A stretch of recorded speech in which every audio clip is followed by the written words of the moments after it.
اس میں سب سے اہم بات ہے انہیریٹڈ کمپلینٹس.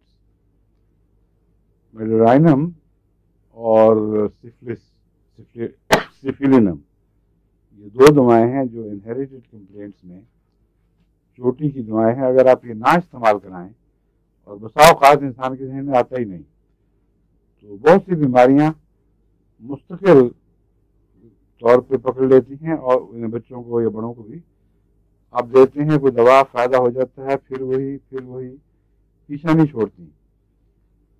بعض ڈاکٹرز کا جو اچھے قابل ہیں ان میں شامل، ان کا یہ خیال ہے کہ چونکہ ہماری تاریخ میں سفلس اور سوزاک نے بہت تکلیفیں پہنچائی ہیں سوسائٹی میں، اس لیے ضروری نہیں ہوا کرتا کہ کسی کو خود ہو.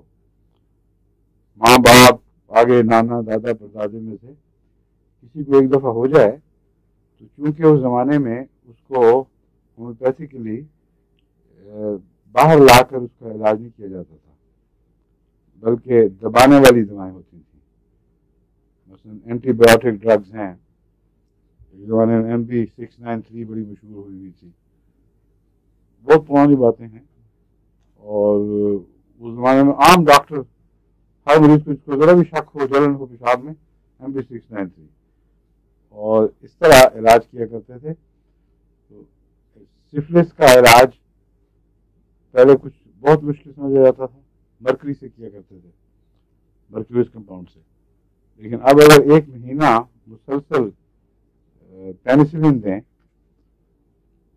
روزانہ، تو کہتے ہیں وہ سفلس روٹ آؤٹ ہو جاتا ہے. لیکن روٹ آؤٹ ہوتا ہے یا باقی رہتا ہے، اس کے اندر ہومیوپیتھ کہتے تھے کہ نہیں، باقی رہ جاتا ہے، مختلف شکلیں اختیار کر جاتا ہے، اور اگر مناسب سازگار اس کو حالات میسر آئیں تو پھر ضرور سر نکالے گا.